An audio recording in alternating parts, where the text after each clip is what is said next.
마태복음 15장 21절에서 39절 같이 읽겠습니다. 예수께서 거기서 나가사 두로와 시돈 지방으로 들어가시니 가나안 여자 하나가 그 지경에서 나와서 소리질러 이르되 주 다윗의 자손이여 나를 불쌍히 여기소서 내 딸이 흉악하게 귀신 들렸나이다 하되 예수는 한 말씀도 대답하지 아니하시니 제자들이 와서 청하여 말하되 그 여자가 우리 뒤에서 소리를 지르오니 그를 보내소서. 예수께서 대답하여 이르시되 나는 이스라엘 집에 잃어버린 양 외에는 다른 데로 보내심을 받지 아니하였노라 하시니 여자가 와서 예수께 절하며 이르되 주여 저를 도우소서. 대답하여 이르시되 자녀의 떡을 취하여 개들에게 던짐이 마땅하지 아니하니라.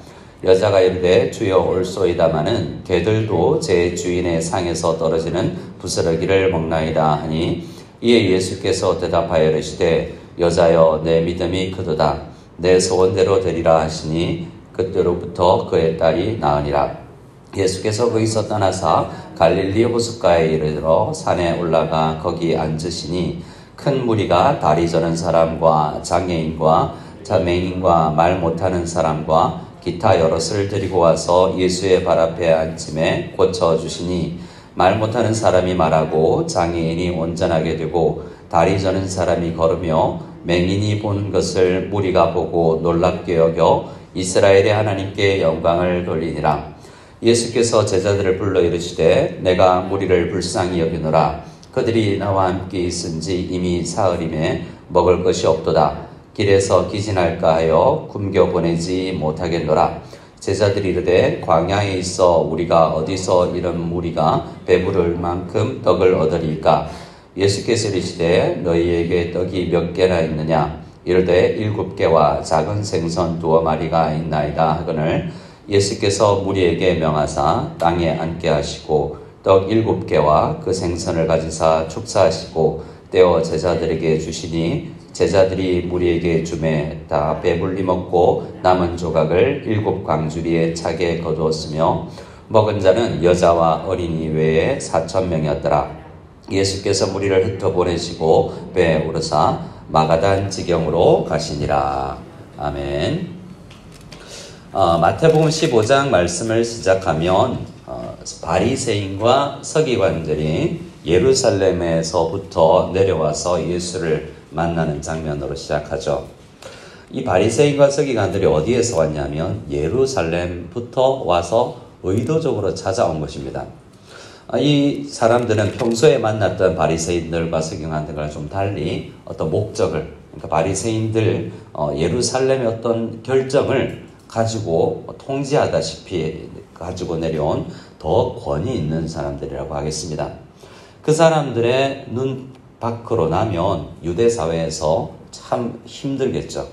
그 사회에서 가장 영향력 있는 정치력이 있는 종교의 역량까지도 가진 사람들의 눈 밖에 난다는 것은 쉽지 않았을 것입니다. 근데 그들을 보고 예수님께서는 너희들이 맹인이다, 못 본다 라고 말하죠. 근데 오늘 본문 말씀에 보면 예수님의 진정한 모습을 보는 사람들이 있습니다. 처음으로 등장하는 사람은 21절 말씀에 두로와 시돈 지방에 왔을 때 가나안 여자 하나가 예수님에 찾아오죠. 가나안 여자라고도 하지만 다른 마가복음이나 말씀을 보면 이 헬라인이라고도 하고 수로보니게 족속이라고도 합니다. 어쨌든 이방인입니다. 하나님의 나라에 기본적으로 구약시대에 선택받은 이스라엘 민족이 아니라는 거죠. 근데 이 사람은 와서 예수님을 향하여서 어떻게 외치냐면 22절에 주 다윗의 자손이여 라고 외치고 있습니다. 마태복음에서 결국 예수님을 누구로 아느냐가 중요한 결론이지 않습니까? 그런데 이 유대교에서 가장 높은 사람들은 와서 예수님을 힐난했지만 예수님을 평가절하했지만 이 이방인 여자는 주 다윗의 자손이여 라고 말하면서 메시아, 정말 구약 성경이 예언한 그 메시아다라는 것을 알고 보고 고백하고 있는 것입니다. 그 여자는 그냥 일반적으로 들어서 그렇게 외치면 고쳐줄 거야가 아니라 그렇게 믿었던 것이 분명합니다. 왜냐하면 그렇게 외치며 예수님을 따라다녀도 예수님은 아무 대답이 없습니다. 23절에 예수는 한 말씀도 대답하지 아니하시니. 처음부터 믿음이 있다는 것 아셨겠지만 의도적으로 어떻게 보면 기도에 응답을 하지 않으십니다. 일정한 시간을 두고 또 그에게 있는 것을 더 끌어내시죠. 보다 못한 제자들이 뒤에서 청할 정도죠. 제자들도 가만히 있었겠습니까? 보아하니 분명히 가난한 여자, 이방인인데 예수님께서 지금까지의 사역들을 주로 보면 이방인이 아니라 나는 이스라엘의 잃어버린 양에게로 보냄받았다라고 이야기하고, 마태복음 10장에서 제자들을 선교 여행으로 파송할 때도 너희는 갈릴리 이방인들에게 가지 말고 이스라엘의 잃어버린 양들에게로 가라라고 말씀을 하실 정도로 주로 유대인들을 향하여서 사역해 오셨죠.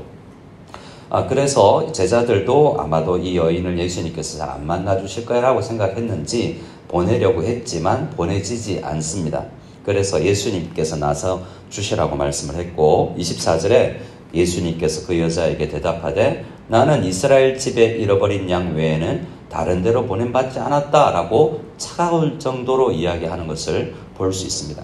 그런데 여자는 어떻게 합니까? 멈추지 않고 더 이야기합니다. 예수께 절하며 이르되 주여 저를 좀 도와주십시오 라고 간청하고 있습니다. 그런데 이번에는 더 나아가서 예수님께서 이렇게 이야기하죠. 자녀의 떡을 취하여 개들에게 던짐이 마땅하지 아니하다라고 말씀합니다. 그러니까 여인을 사람 취급도 하지 않고 개처럼 여겼다는 것처럼 보이지 않습니까? 그러면 정말 기분 나빠서라도 갈 수 있었을 텐데 그 여자는 더 붙듭니다. 27절에 그 개라는 이야기를 듣고 생각을 해내죠. 나는 개라도 좋습니다. 그런데 종이라도 좋습니다. 그러나 개들도 주인의 상에는 조금 더 접근할 수 있지 않습니까? 주인이 뭐라 그러든 꼬리치며 와서 뭔가 주인의 기쁨을 받으려고 하는 경향이 애완견들에게는 있지 않습니까? 개들도 주인의 상에서 떨어지는 부스러기 정도는 먹을 수 있을 텐데 부스러기 은혜 하나라도 얻고 싶습니다 라는 간청입니다.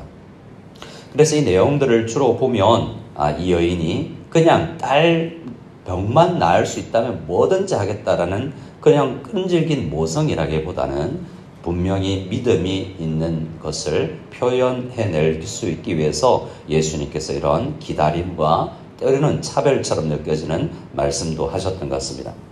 그리고 예수님께서 분명히 선언하시죠. 이 여인에게 있었던 것이 믿음이라고요. 28절입니다. 이에 예수께서 대답하여 이르시되 여자여 내 믿음이 크도다. 내 소원대로 되리라 라고 했습니다. 소원은 무엇이었을까? 그 여자의 소원이 무엇이었을까 하면 고쳐달라는 이야기는 하지 않았습니다. 불쌍히 여기소서.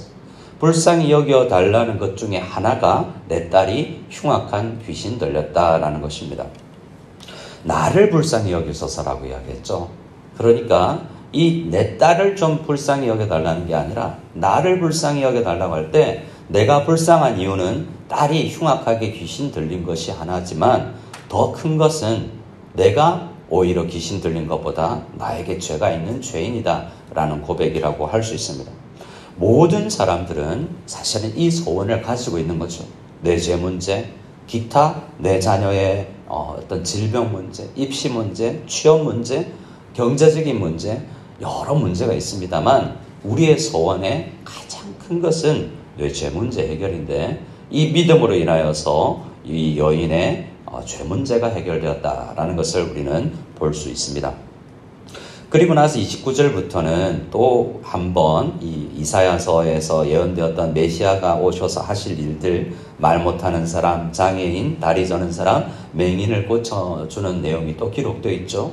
또 32절부터는 얼마 전에 우리가 묵상했던 5,000명을 먹이신 오병이어의 기적과 비슷하지만 7병이어로 4,000명을 먹이시는 사건이 기록되어 있습니다.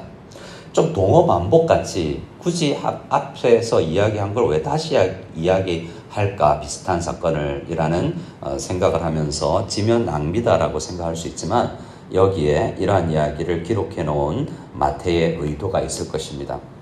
그 중에 하나는 어떤 면에서는 이들이 이방 지역에서 일어난 일들이다라고 생각하는 것입니다.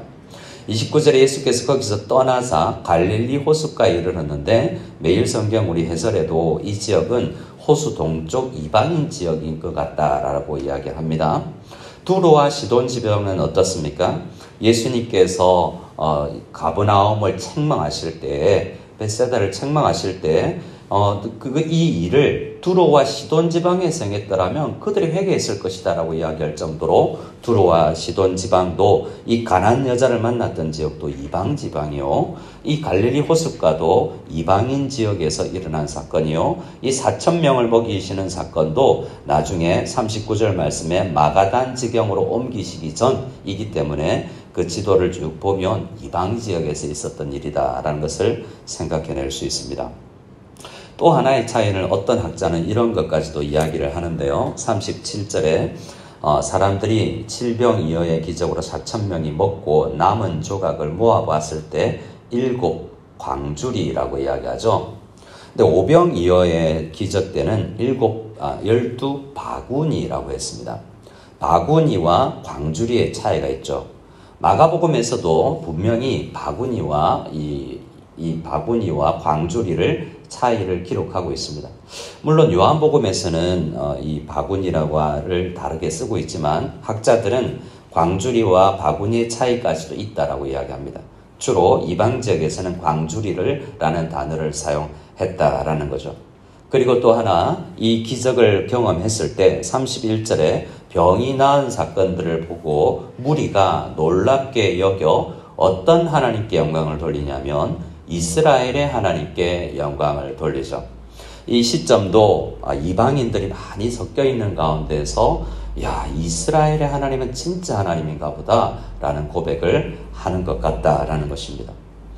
예수님께서는 유대인들에게 이스라엘에게 먼저 보냄을 받지만 아직 제자들이 이방인에게 나아갈 수 있는 수준과 준비가 안 되었지만 예수님은 모든 민족에게 관심이 있습니다. 먼저 예수님께서는 사마리아 지역도 일부러 찾아가시고 장애라고 이 이방 지역이라고 취급받고 있는 사람들에게도 찾아가십니다. 그런데 먼저 찾아온 사람이 있는데 이 가나안 여인이었습니다. 그만큼 이 여인의 믿음은 그 한계를 뚫고 나온 믿음의 사람이라고 할 수 있습니다. 우리는 이 말씀 앞에서 우리도 이방인 같지만 정말 예수님 앞에 나와서 이 부스러기 은혜도 가지고 싶다라는 마음을 가질 때 우리 주님께서는 또 말씀하십니다. 네 소원대로 될 것이다. 나를 얼마나 믿느냐, 간절히 믿느냐가 기도에서 너무 중요한 일이다 라고 말씀을 해주십니다.